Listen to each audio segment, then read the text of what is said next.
Hola, ¿cómo están? Bienvenidos a Capa Marketing, Historias de Éxito. El día de hoy tenemos un nuevo invitado, tenemos a Guillermo Giraldo, fundador de Ginkgo Arquitectura, compañía que lleva casi 10 años diseñando espacios. ¿Cómo estás, Guillermo? Un ¿Cómo placer. ¿Cómo estás, vamos? Sebas? Mucho gusto. Gracias por la invitación. Bueno, Guillermo, bienvenido a este espacio. La idea de este podcast es conocer verdaderas historias de emprendedores. Bien. Ok. Siempre detrás de una compañía, por lo general hay personas o una persona detrás.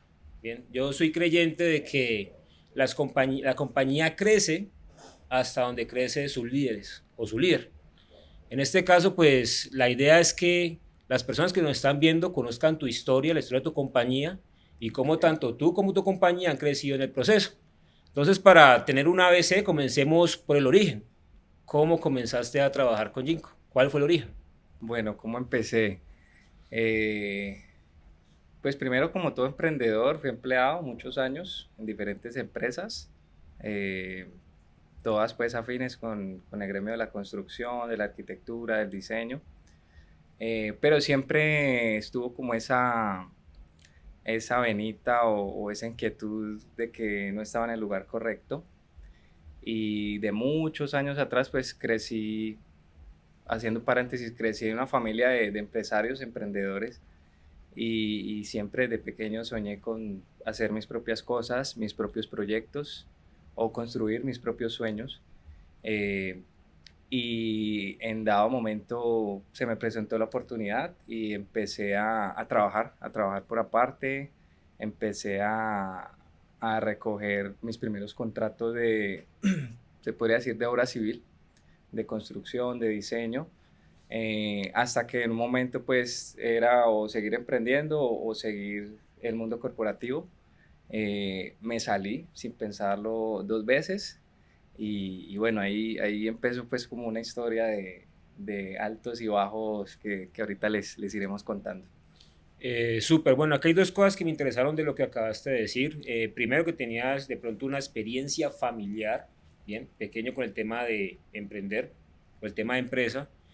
¿Quién fue el que te dio esa pauta específicamente? ¿Cuál fue tu modelo a seguir de esa etapa inicial de infancia? Modelo a seguir. Inicialmente mi padre era una persona que tenía su tiempo libre o manejaba el tiempo a su antojo, hasta el son de hoy lo hace. Eh, y paralelamente veía a mis amiguitos eh, con sus papás un poco más de la vida empresarial, no, de la vida corporativa, perdón, donde el papá salía una hora, llegaba a determinada hora, salía, entraba. Siempre tuve la fortuna como de tener a papá con tiempo para eso y creo que eso me marcó de cierta manera lo que yo quería proyectar hacia adelante. Bien, otra pregunta relacionada a esto. Hay dos momentos allí que creo que el empresario tiene como dos etapas importantes. Una es cuando decide emprender y la otra es sobre en qué vas a emprender. Bien, muchas veces se da con la suerte, por ejemplo, de emprender en algo que es tu pasión o es tu vocación. Y uno dice, Ujú. bueno, esto es lo mío. Bien, primera pregunta, ¿ha pasado esto contigo? ¿La arquitectura es tu vocación? ¿Y cuándo te diste cuenta? ¿Cómo fue ese proceso también de descubrimiento? Uy, es largo, largo. Pues digamos que vocación, sí, es mi pasión la arquitectura, es digamos lo que más me apasiona, diseñar, construir espacios, proyectar. Prácticamente desde el colegio estoy metido en este mundo. Yo creería que mucho antes, porque mi abuelo es maestro de construcción y me iba a trabajar con mi abuelo. Entonces él me enseñaba pues a pegar ladrillo, por así decirlo, a fundir columnas en concreto, a pegar tuberías. Desde ahí podría decirse que de cierta manera estoy involucrado y supe lo que quería hacer desde muy temprana edad. Entonces, ese es como uno de los inicios, lo podría decir yo, aunque he emprendido en muchas cosas, la pasión mía siempre ha sido esa. Ok. ¿Qué otras cosas has emprendido? He emprendido en hotelería, turismo, restaurantes, bares, eh, negocios de coworking y otros por ahí. Yo creo que acá algo importante en la cuestión del emprendimiento, y es una cuestión de que las personas tienen miedo a emprender por el tema de la falla. Pero yo creo que entre más fallas, creo que aplica mucho eso, entre más fallas se tengan es como más entrenamiento para lo que viene. Sí, sí, eso es Y muy verdad. digamos que a veces el empresario, cuando comienza en el mundo, a veces muchas cosas las ve como oportunidades. A veces es necesario, a veces haces más de la cuenta. Pero eh, en esas experiencias que has tenido, que dijiste varias, han sido más por cuestión de, porque leí antes unas preguntas que te hice, me has dicho que era difícil para vos decir no. Sí, Entonces voy con una pregunta específica que me pasaba mucho a mí también. Y es que a uno a veces muchas ideas le parecían buenas. Entonces, ¿y ajá. por qué no? Hagámoslo.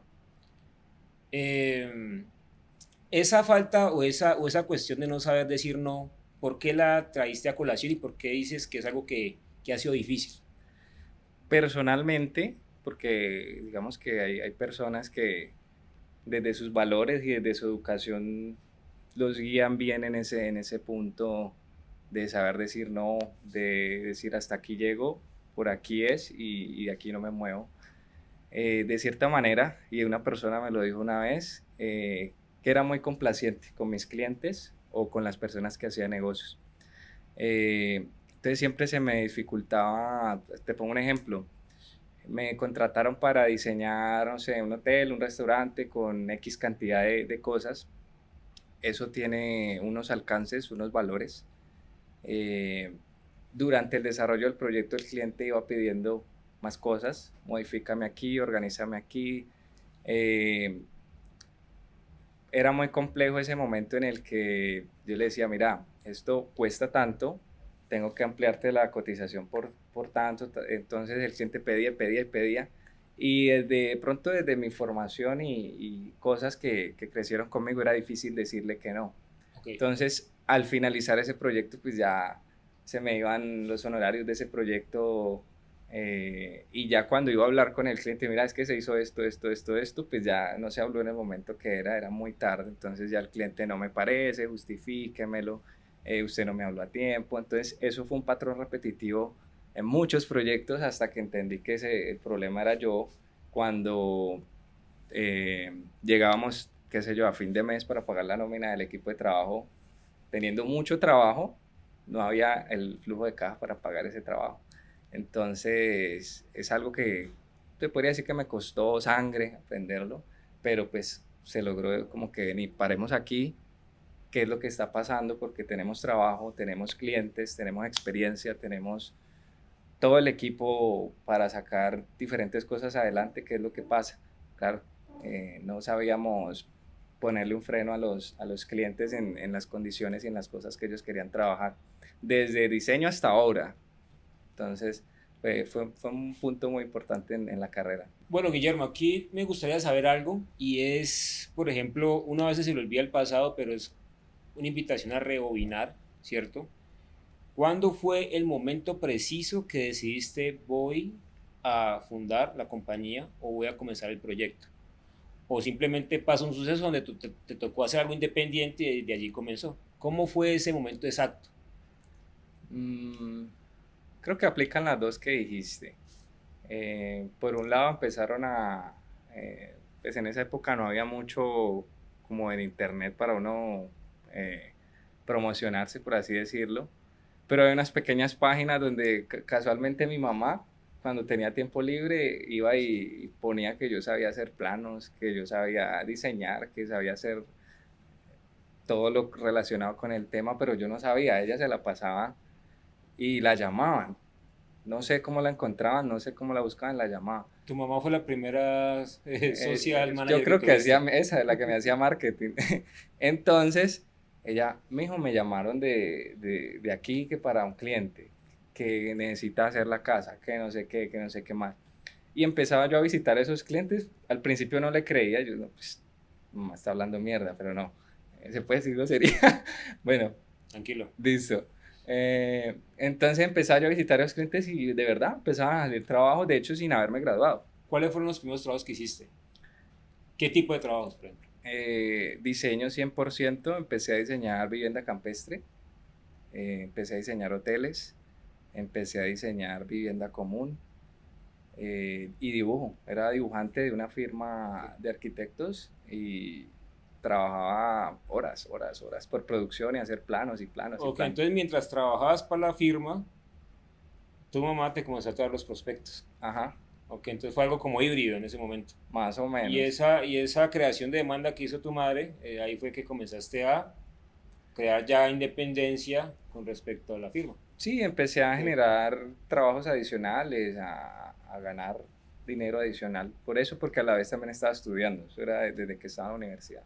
Bueno, Guillermo, una pregunta. Ya esto ya también es a nivel personal, el tema de, bueno, ¿qué hace un arquitecto? Para uno es como que, bueno, el que diseña los espacios.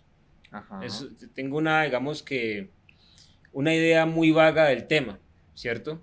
Y muchas veces cuando uno, cuando se compra o se alquila casa, pues todo está como, ya está prefabricado, ¿cierto? ¿En qué momento la persona dice, yo necesito un arquitecto? Bueno, de cierta manera estás como todos. Generalmente están perdidos porque no saben realmente, ni yo lo sabía, qué tanto alcance tiene esta profesión. Cuando yo empecé o antes de empezar, de hecho yo quería ser arquitecto solo para hacer casas. Creía que eso era lo único que se podía hacer. Ya cuando tienes la formación y cuando ejerces, pues te das cuenta que el eje principal es sí diseñar espacios con normativa, diseñar espacios con lógica, con funcionalidad, aprovechando las condiciones de los lugares, ¿cierto? Pero los arquitectos, hay diferentes aplicaciones de un arquitecto o funciones que se van derivando a lo largo de la carrera o a lo largo de ejercer la carrera. Está el principal, que es el arquitecto diseñador, ¿cierto? Sí, Hay arquitectos constructores, sí, ¿cierto? Hay arquitectos urbanistas, que son los que planifican espacio público, ciudades. sí. Hay arquitectos que trabajan en tema legal, contratación, sector público. Hay arquitectos interioristas, que es un poco más allá del diseño básico, ir un poco más allá. Hay arquitectos que se especializan en paisajismo, en iluminación, en productos. Hay muchas aplicaciones en las que te puedes alinear dependiendo de tus gustos. Ya, entiendo. Eh, También sácame una duda rápida que tengo, no sé si alguien más la tenga en este momento. ¿Cuál es la diferencia fundamental entre ingeniería civil y arquitectura? Me disculpa si la pregunta es muy, muy ignorante. no, yo creo que una pregunta interesante yo creo que una controversia que siempre se ha Ah, es mantenido. controversia. Es controversia. Ok, De hecho, en la calle, a mí no, a mí me da igual, pero cuando estás en la calle, a la mayoría de ingenieros les choca que les digan arquitectos o ok, se sienten ofendidos y al revés pasa ya exactamente entiendo. igual. Mira, en ese orden de ideas de lo que te decía ahora, un arquitecto planifica el espacio y organiza las disciplinas. Digamos, si yo te diseño un edificio, yo tengo que planificar al ingeniero estructural, tengo que organizarlo, cómo se va a comportar el edificio en base a esa estructura. Tengo que planificar a mi ingeniero electricista, a mi ingeniero sanitario y a todas las disciplinas que vayan ahí.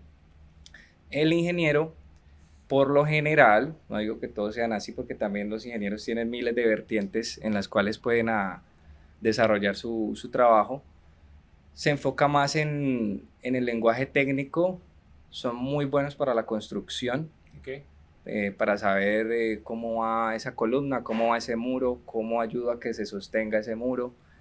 Nosotros no abarcamos hasta allá, pero con experiencia o con estudio lo podemos aprender.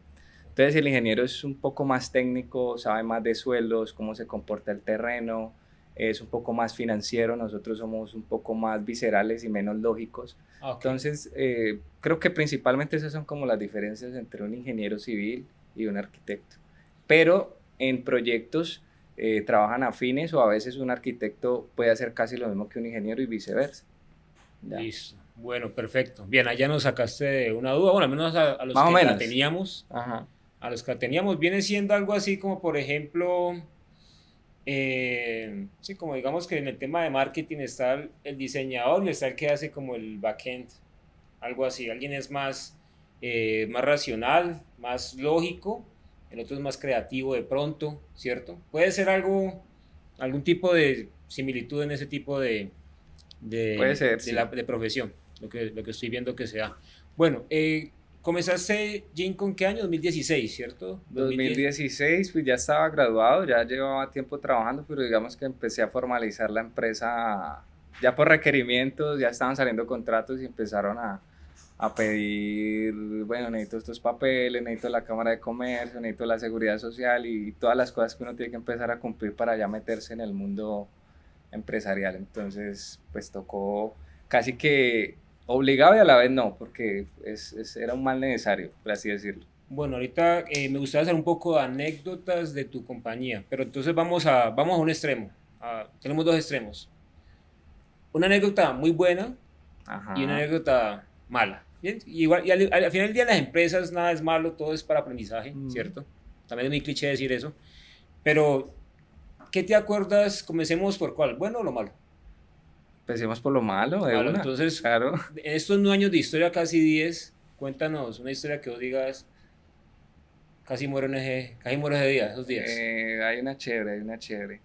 Eh, Precisamente con el primer contrato que me formalicé, eh, empecé como contratista de obra civil y obra blanca. ¿Qué es eso? Pues como para que, digamos, los contratos se enfatizaban en hacer todo lo que era estuco, pintura, acabados Sí. dentro de apartamentos. Entonces, con un muy amigo me recomendó con la constructora y me dijo, bueno, él tiene la empresa, decirle que él va a arrancar, démosle el contrato a él, que el man es bueno.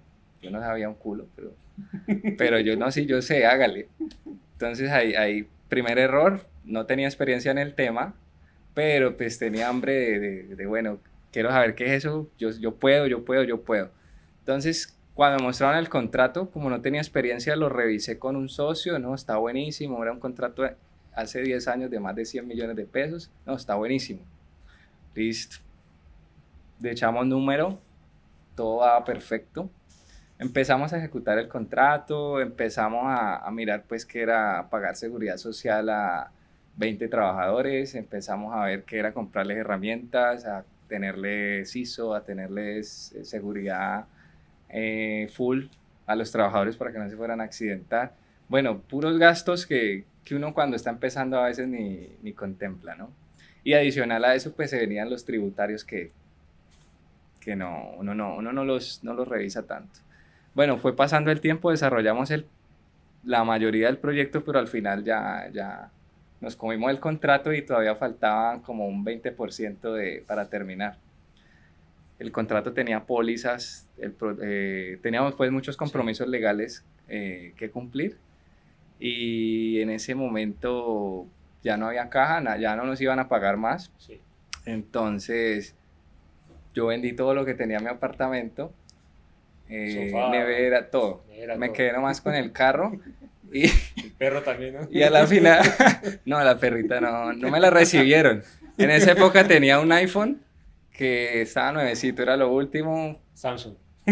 Toca mirar eso. Tocó cambiar a casi a 1100, bueno, quedé en los rines.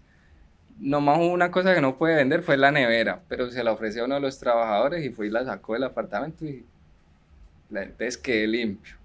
Y pues fue muy duro en ese momento, me quedé quieto, casi que volví a la casa de mis papás, pero pues fue la apertura para otras cosas. Y me viene con una etapa de presión corta también. Ah, bueno, y quedé viendo plata, quedé viendo como en esa época como 15 millones de pesos más para acabar la obra que había conseguido prestado con mi socio, Entonces volví a buscar empleo como un año y pico y mientras me recuperaba otra vez fui pagando y bueno, digamos que esa anécdota fue muy dura en el momento pues porque ya tenía unas expectativas y pasó totalmente lo opuesto, pero es normal que eso pase cuando estás empezando. Ahí lo bueno es que tienes mucho aprendizaje, ¿bien? Porque primero aprendizaje que aquí en Colombia hay unos pasivos que en la cuestión de contratación, que si tú no te lo sabes bien, después te cobran factura. Claro, Bien, acá yo tengo unos amigos extranjeros que ven la regulación del país como un país comunista. Bien, ok. ¿por qué? Porque se paga un salario básico, bien, pero detrás de eso vienen un poco de temas con seguridad social y esa cuestión. Sí. Que cuando no se ha entrenado bien esa parte, digamos, alguien emprendiendo no necesariamente es tu obligación, no es que tengo que aprenderme toda la legislación colombiana, no, eso no funciona así, uno quiere montar su negocio y no se va, o muchas personas lo hacen de esa manera, antes de planificar. Bien, igualmente la regulación viene después, los negocios llegan antes, ¿cierto? Entonces el emprendedor siempre como que, bueno, vamos a hacer esto. Pero acá en Colombia, digamos que eso yo creo que le ha pasado a muchas personas, y es el tema de, pues los que estén viendo el podcast, el tema de la seguridad social, que más que todo al principio es un problema. Y más con las regulaciones que han venido últimamente colocando el gobierno, porque aparte de eso, si no pagas ese tipo de cuestiones, la cuestión legal y las multas son bastante altas. Sí, Bien, bastante. entonces para el que esté viendo el podcast, mucho cuidado con la parte de seguridad social.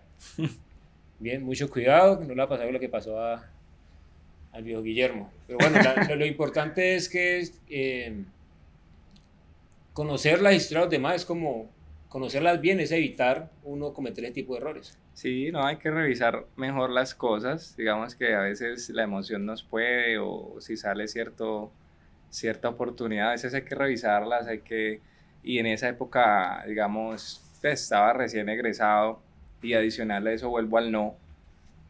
Mucho contratista en el momento decía, no, yo no le trabajo con esos precios, no, yo no le trabajo con esos precios. El dueño, o el dueño no, el director de la obra, me decía en el momento, vos podés, vos podés. Entonces yo, pues en vez de decirle, no, mira, esto realmente no da, no, sí, nosotros podemos, hágale. Entonces ahí queda uno con el aprendizaje, ¿no? Es Bueno, costo de aprendizaje, no es fracaso.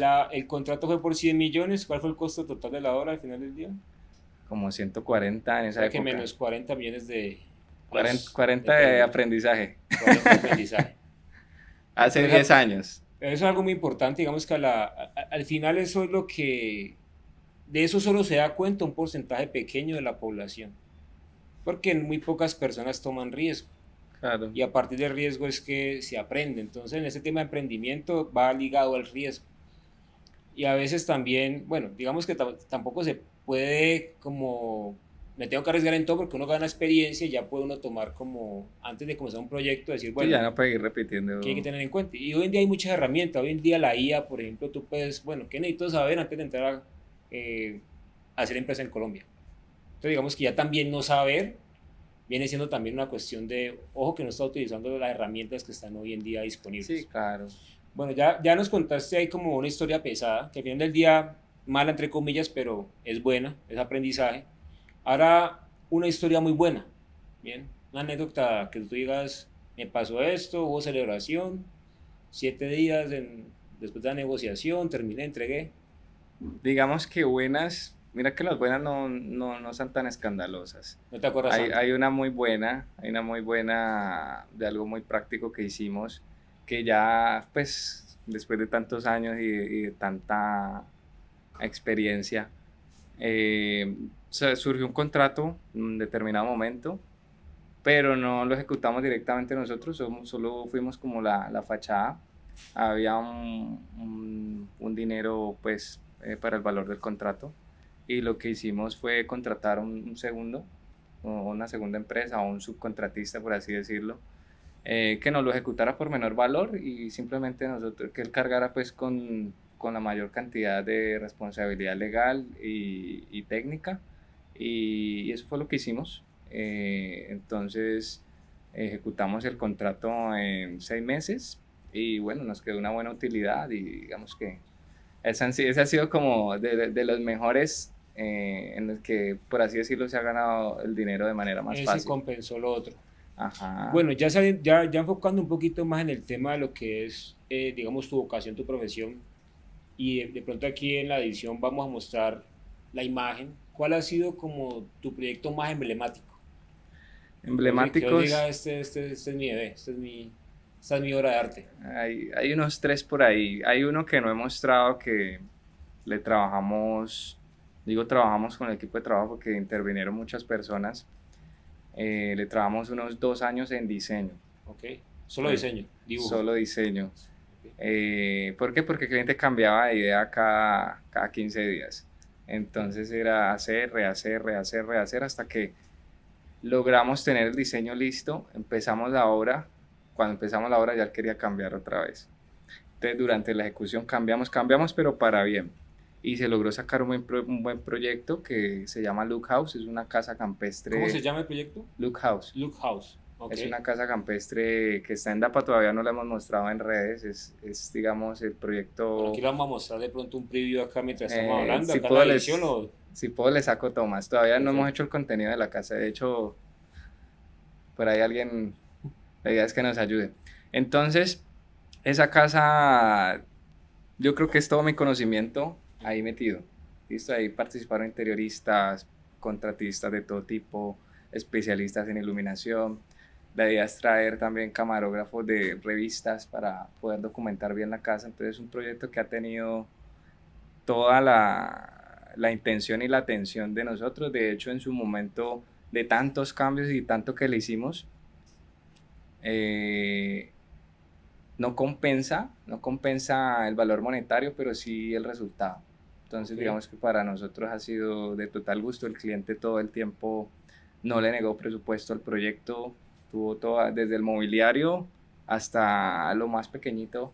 Ya es como tu arte, ya es como, netamente esto es mi trabajo, mi arte, eso ya no es económico. Ajá, entonces es un proyecto muy costoso, pero que el resultado valió 100% el esfuerzo. Bueno, esperemos que para cuando tengamos la edición ya tengamos algunas fotos del proyecto y verlas aquí en vivo. Ajá, hay otro muy chévere, pero ese no se puede mostrar, que es un proyecto ilegal, por así decirlo. Ah, ¿cómo así? Ajá, les voy a contar un poquito. Está interesante eso. Es una casa que se llama la Casa de Cristal. Es un proyecto que está sobre una cascada. Es una casa 100% campestre. Ok. No, todavía lo ilegal, pero... Pasa, ya te lo cuento. Pasa la cascada, cae y pasa por debajo de la casa. Y la casa está medio flotando. ¿Qué es lo ilegal? Que yo por ley tengo que construir a 30 metros de una fuente hídrica. ¿Cierto? Ah, ok. Entonces primero estoy invadiendo el cauce por peligro y por norma. Ya. De hecho, el otro día hubo una empalizada, llovió durísimo y casi tapa la casa, pero pues no pasó nada. Entonces, por ese tipo de cosas es ilegal y además no tiene licencia. Bueno, eso es un tema complejo, no puedo decir dónde está ubicada, pero es un proyecto, sería el mejor que he hecho si lo pudiera mostrar, pero digamos que está ahí en el bajo mundo. Ahorita nos lo muestra por acá. No lo puedo mostrar, no lo puedo mostrar. Guillermo, muy buenas historias y realmente el tema, para mí a lo personal, digamos que, o eso es lo que es tu profesión y tu industria, es una cuestión de creatividad, cierto arte, con el tema de la construcción, ¿cierto? Y al final del día, pues en la historia de la humanidad hay una evolución en el tema de la arquitectura, ¿bien? Pues acá no hay mucho que ver de historia de arquitectura realmente en Colombia, pero por otros países sí podemos ver cómo ha ido evolucionando ese tema. Y aquí en Colombia, digamos que sí hablando contigo y con personas en tu sector, aquí en Colombia la arquitectura es, por así decir, una profesión malagradecida, ¿cierto? Cuéntame un poco más de esto. ¿Por qué la arquitectura en Colombia se considera o se considera por muchas personas algo que, entre comillas, no tiene mucho valor? Bueno, ahí parten varios puntos, hay varios puntos importantes. El número uno es, por lo menos lo que tú tenías ahora en mente, ahora que lo estamos hablando. Sí. Cuando tú llamas al arquitecto, ay, arquitecto, lo necesito para que me haga los planos. Para mí generalmente es re ofensivo que me llamen y me digan, hágame los planos. Unos planos se los hace una persona que dibuja planos. Ok. ¿Sí me entiendes? El arquitecto hace proyectos o está en la capacidad, según su formación, de hacer proyectos. Okay. ¿Qué es el proyecto? Diseñarte todo el comportamiento que va a tener, por ejemplo, tu empresa, ¿cierto? El nivel de confort, el nivel de iluminación, el nivel de ventilación, cómo van a ser los pisos, cómo me van a sentar, cómo voy a acceder, ¿ya? Entonces, las personas tienen esta vaga idea de que, ay, hágame los planos, o ay, yo ya tengo el plano en mi cabeza, venga, dibújemelo, hágame la piecita acá y hágame el bañito acá, y es partiendo de ahí es un concepto errado de lo que es un arquitecto. Okay. Entonces, partiendo de que nosotros literal podemos brandear tu idea de negocio y traerla a la realidad, desde tu marca, desde tu ser, desde tus necesidades. Entonces las personas no entienden cómo abordar el tema. Entonces, hacer un proyecto conlleva, o te pongo otro ejemplo, más bien para organizarlo. Hágame los renders del proyecto. Que el render es esa imagen final. ¿Qué es el render? El render es esa imagen final que yo veo casi realista. Ok. Veo la casa pues como va a quedar terminada, ¿cierto? Entonces llega el cliente, hágame el render de la casa. Nosotros no hacemos render, nosotros hacemos es el proyecto, y el render es el resultado final de haber diseñado toda la casa en todos sus aspectos. Entonces, partiendo de ahí, es una profesión, por ese concepto que tienen, muy, muy desagradecida, y adicional en el mercado, pues los colegas se regalan. Los colegas le dicen, ve, te doy la hora y hacemos los planos gratis. Vuelve otra vez a nombrar los planos. ¿Y qué pasa? Listo, hacen los planos gratis, pero hacen unos planos mediocres o un proyecto de muy bajo estándar. Entonces, casi que la profesión se ha prostituido, por así decirlo. O sea que lo que intuyo de esta cuestión es lo siguiente. Si me hago entender bien. Digamos que acá la persona está muy enfocada en cuánto cuestan los materiales y cuánto es la mano de obra del tema final. Pero se le olvida el proceso de creativo de cómo va a lucir el espacio. Ajá. ¿Cierto? Entonces digamos que hay una costumbre de cierto nivel de calidad, pero digamos que hay una brecha dentro de lo que es la calidad sin arquitecto y con arquitecto. Y también digamos que si te regalan los planos y regalan el trabajo de arquitectura, no va a ser la misma calidad si fuera algo bien pagado. Exacto, alguien que te regala unos planos no le va a dedicar horas a pues hacer un trabajo intelectual consciente donde realmente entienda, qué sé yo, por dónde sale el sol, por dónde se oculta, para ver cómo acomodo los espacios. Exacto. Para que yo conviva mejor en la mañana y de otra manera en la tarde. Algo así tan sencillo. O que el cliente te diga, no, vení, el maestro me va a hacer la obra, tráeme los planos.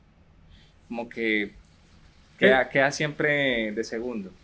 Bueno, aquí la cuestión de lo que tú dices, o lo que digamos que se ha establecido, que se le da poco valor al tema de la arquitectura, también pasa por un tema de sociedad aquí en Colombia. ¿Y qué pasa? Es que el estrato medio aquí en Colombia ha venido creciendo en los últimos años.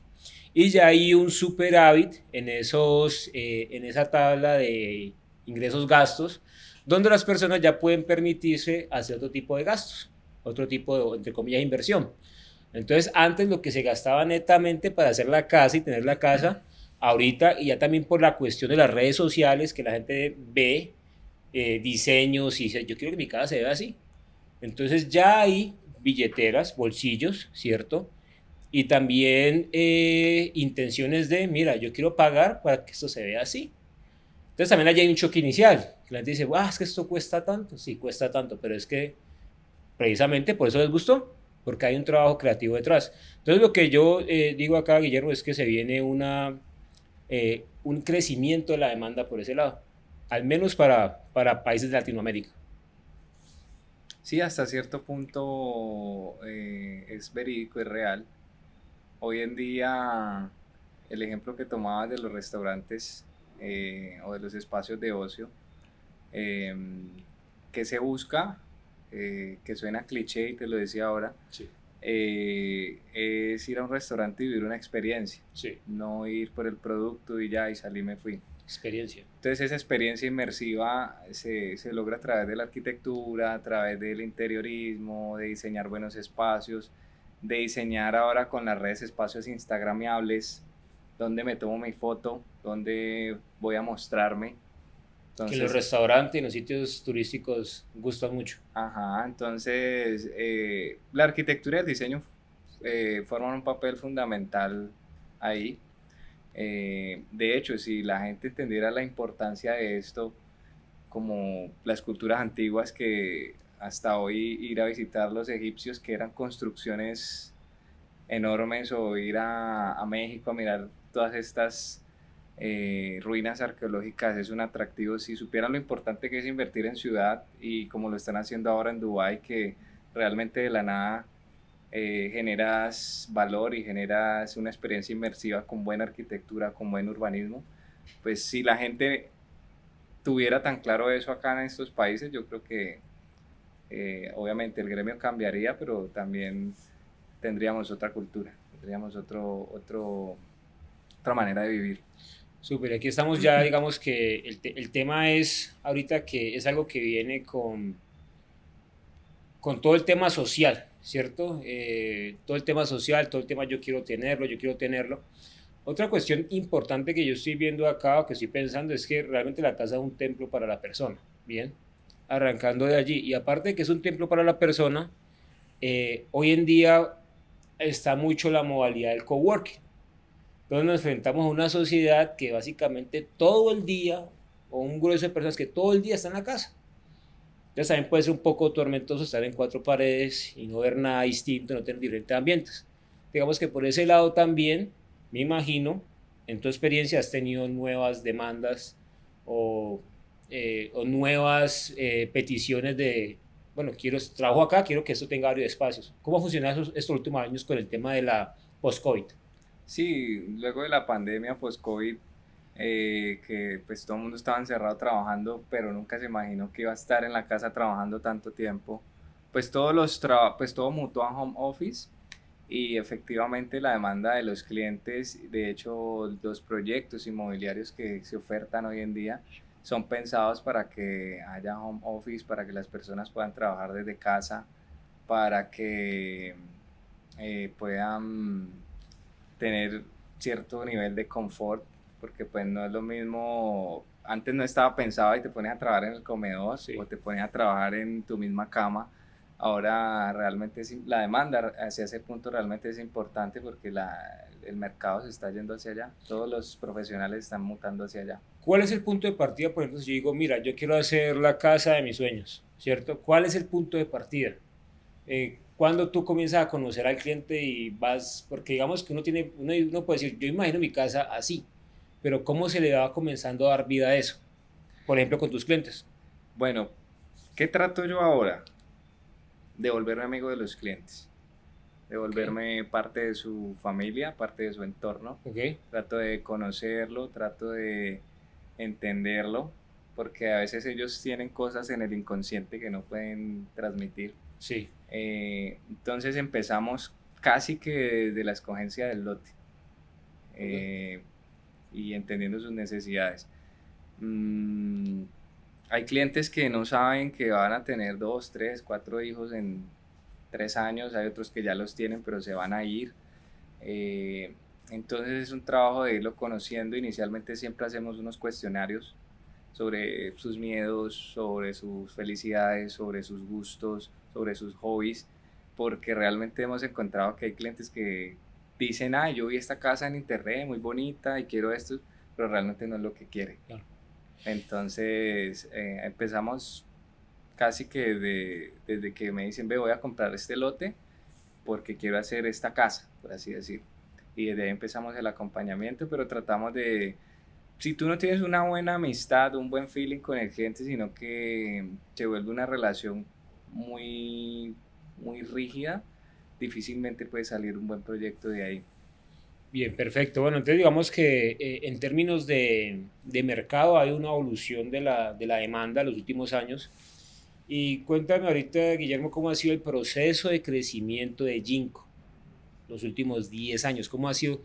¿Qué herramientas has utilizado?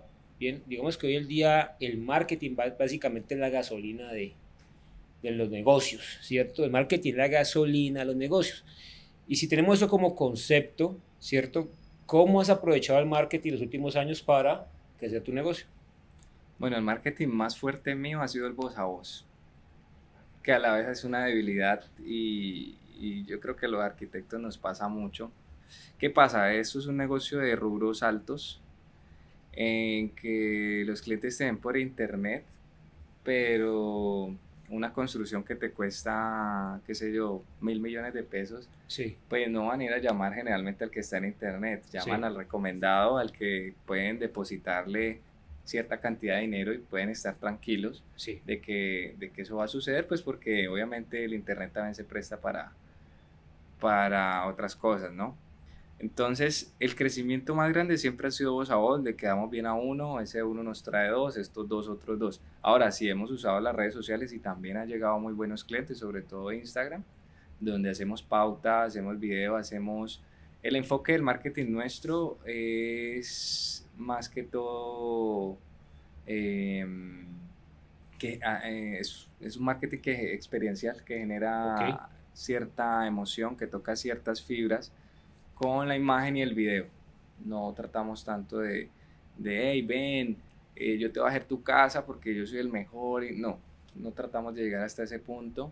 Ha funcionado, no al volumen que quisiéramos, pero ha funcionado. Entonces, ese ha sido como, el crecimiento siempre ha sido voz a voz y nuestra experiencia en marketing ha sido más o menos por Digamos que ese has usado básicamente el marketing de referidos, por así decirlo. marketing de revés, ese ha sido el más fuerte. ¿Cómo visionas la compañía de aquí a 5 años? Bien. Y si tiene algunos planes de expansión. Bueno, en este momento estamos estructurando, nos visionamos como desarrolladores inmobiliarios, digamos que el diseño y la construcción está bien a estas alturas y con esta experiencia genera unos márgenes buenos, Ok. pero no los que quisiéramos para el crecimiento eh, que pensamos en unos 5 años. Estamos pensando desarrollar proyectos a nivel nacional enfocados al ecoturismo Ok. y a la hotelería y no tanto a la vivienda porque Colombia es un país que más cada vez crece más turísticamente.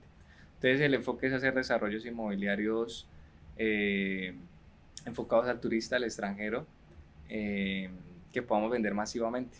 O sea, lo que yo venía diciendo era que el marketing orgánico que tú estás haciendo tiene una capacidad exponencial de crecimiento a través de las nuevas herramientas de marketing. Ajá. Entonces, digamos que ese mismo servicio que tú estás ofreciendo por una persona se puede exponenciar. Claro que allí hay un reto hoy en día. Digamos que ese es el reto que en la expansión se viene. Supongamos que tú tienes muy buen servicio para tus clientes que están al lado tuyo. ¿Cómo te prepararías si tuvieras por 10 clientes, por 20 clientes, por 50 clientes? En caso de crecimiento Jinko, cómo verías ese reto de expansión a nivel de número de clientes al mismo tiempo? Pues O no es algo que te llame la atención ahorita? no, sí, sí, sí, claro. ¿Quién no quiere tener clientes? Todos queremos tener clientes. Todos queremos... las ventas de una empresa es lo más importante, ¿cierto? Eh, digamos que siempre hemos tenido capacidad de respuesta para unos 5 clientes a la vez. Sí, Obviamente, a medida que haya demanda, pues toca contratar más personal, toca adaptarse a sí, ese cambio y tratar de dar la respuesta sin desordenarse. Eso es ok, importante, sin perder la calidad. Generalmente en este gremio no son tantos los proyectos que te llegan a la vez. ok, En ninguna firma llegan tantos proyectos a la vez. entiendo. Si llegan, fabuloso, pero ya tocaría organizar un modelo operativo para poder atender eso a ese nivel, así de masivo. Ok, hoy en día digamos que todo el tema, yo creo que de la civilización humana y del mundo empresarial se ha visto transversalmente atropellado por la cuestión de la inteligencia artificial. ¿Me entiendes? Cuando digo atropellado es porque estamos hablando de prácticamente una inteligencia que cada día se desarrolla mucho más rápido, a mucha más velocidad y ya misma se viene alimentando. Y yo creo que ahorita hoy en día el empresario que no esté con esto en el radar, quizás esté perdiendo ventajas en el futuro. Bien, ¿cómo has visto el tema de la IA? Tema de ventajas, desventajas, ¿cómo has visto las aplicaciones de la IA en tu sector? Cuéntanos un poco de eso, Guillermo. Pues la IA para nuestro gremio en ese momento es de adaptación, Adaptación. principalmente es de adaptación, porque ahora hay IAs que te diseñan, hay IAs que te hacen una casa, que te hacen unos planos, Sí. que te hacen un render, que es la visualización final de la casa. Entonces ahí es donde, de hecho ya lo estamos implementando, es cómo adaptamos esas IAs o esa IA de diseño, esa IA de creatividad, creo que ChatGPT tiene unas, para nosotros guiarlas Sí. y nos den ese resultado que esperamos, pero no, no es una amenaza, es de adaptación. Lo que Adaptación. pasa es que la vieja escuela se desconecta de esto y se pone a hacer, inclusive hay gente que todavía me encuentro que hace los proyectos a mano. En esta época no es posible. y se desconectaron de esta parte digital donde nos educamos de pronto los de nuestra generación, ya no pueden. Entonces yo creo que es de adaptación, nunca se adaptaron, es de adaptación. Súper bueno, Guillermo. ¿Qué consejo le das a los nuevos arquitectos que hoy en día están saliendo de la universidad y están en planes de montar su propia firma, su propia empresa? ¿Qué consejo les darías a esas personas en este momento? Que hay que equivocarse lo más barato posible y lo más rápido posible. Esa es Muy buen una. consejo. Y otra más importante, que yo la entendí después de muchos años, es aprender a darse su valor. Aprender a darse su valor. ¿Por qué? Mm, en el proceso de crecimiento y de educación, cuando te educan en la universidad, ya no te dicen, ve, cobra este proyecto así, cuando tengas estas cualidades o este nivel de experiencia, cobra este otro proyecto así, aborda el cliente así, manejalo así. Yo creo que es una parte trágica en la formación de un profesional porque tú te gradúas y bueno, ¿cuánto cobro? El señor me llamó para que le hiciera la casa y ¿qué le digo? Y necesito plata, ¿no? Pues vamos a prostituirnos, a vender barato para que nos compren. Eso le pasa a la mayoría en el gremio. Hay personas muy talentosas, pero desconocen. Yo cobré montones de proyectos mal cobrados, muy mal cobrados. Desconocía mi valor y desconocía cuánto costaba ese trabajo que estaba haciendo.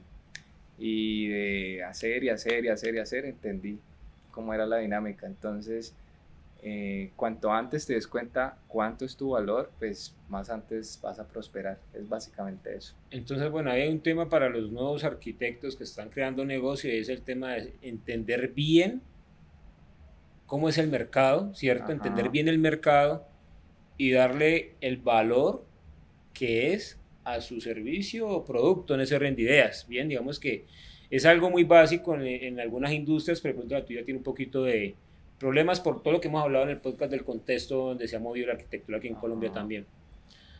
Bueno, Guillermo, yo soy muy creyente de una cuestión y es que, como te dije al principio, la compañía crece a medida que va creciendo el líder de la empresa, no necesariamente el fundador, el líder. Ujú. Bien, porque pues hay un proceso de crecimiento de la empresa, hay compañías que tienen más de 100 años, entonces por supuesto ya el que la fundó ya murió, pues entonces tienen nuevos líderes y esos nuevos líderes van creando nuevos procesos y van impulsando el negocio, lo pueden llevar también a la ruina o simplemente a un status quo de no crecimiento. En ese tema de crecimiento, ¿cuáles han sido tus herramientas personales que te han permitido como persona crecer, que al final del día se han visto reflejadas en tus negocios? ¿Cuáles Ok. son tus hábitos? ¿Cuáles son esos hábitos, digamos, como persona que impactan tu vida personal, que al final del día termina impactando otras áreas de la vida? Y finalmente, pues, como lo dije, si tú estás acá, tu negocio está acá. ¿Qué nos Ujú. puedes contar de eso? Hábitos que tengas, qué haces, Bueno, primordial la repetición. repetición, ¿a qué te refieres? Repetición. Partiendo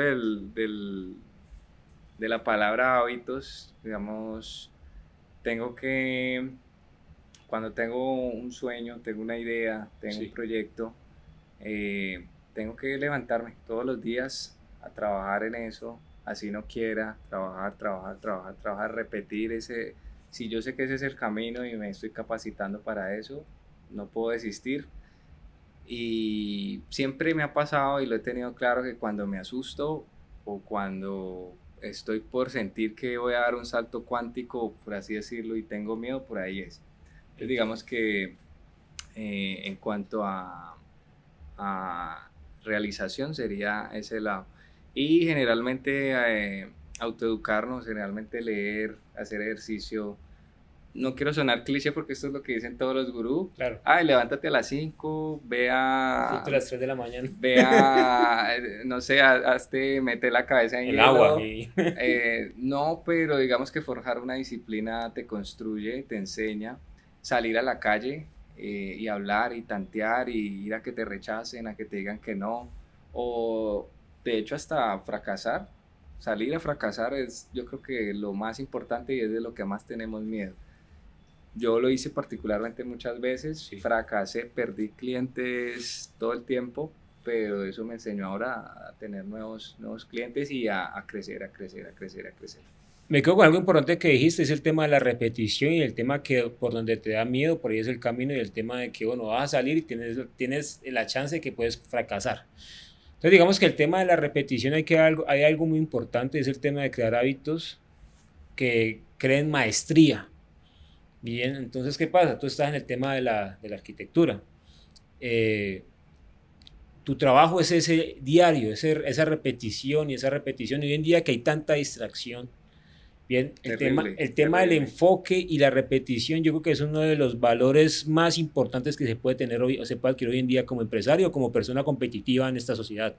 Entonces me quedo con ese tema que estás diciendo allí, la repetición, que yo creo que muchas personas se han acostumbrado a hacer cosas por 10 15 minutos, Y paran ya, a ver el abandonan. celular, vuelven, paran y no hay esa zona de enfoque, esa zona de enfoque tantos en libros como el de eh, libros de hábitos como el de James Clear, ¿cierto?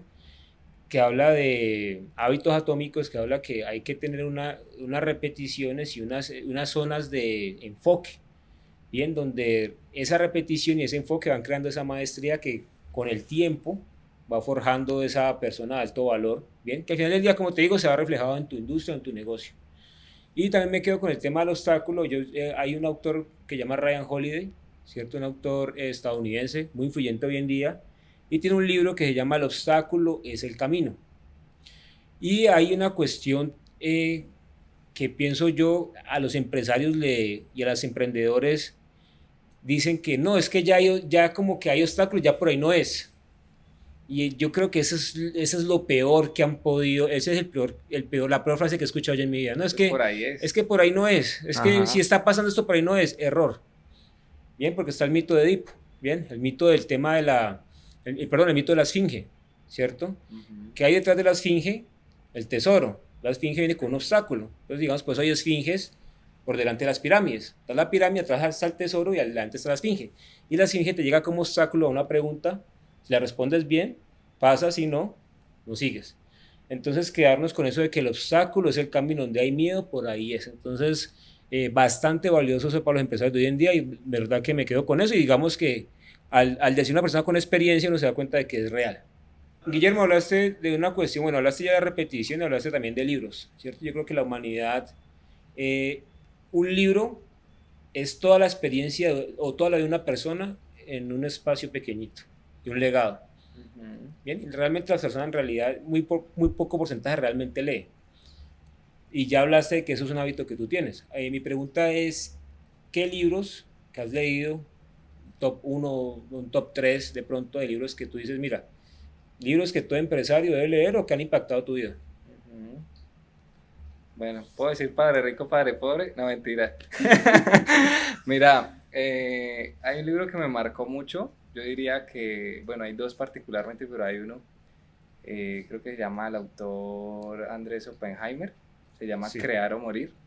Y habla de cómo reinventarte cuando llegan las crisis o cuando llega la IA o cuando el mundo está cambiando, ok, y lo lleva a la par con ejemplos de empresarios se han reinventado cuando llegó la crisis o cuando cambió el mundo, ok. cómo se reinventaron y crearon compañías aún mejores. Ese es uno de los libros que más me ha aportado para lograr visionar como otras cosas, porque pues arquitecto es mi profesión, mi pasión, pero no es lo que soy. Creo que soy un emprendedor, un soñador que se para todos los días y quiere hacer miles de cosas.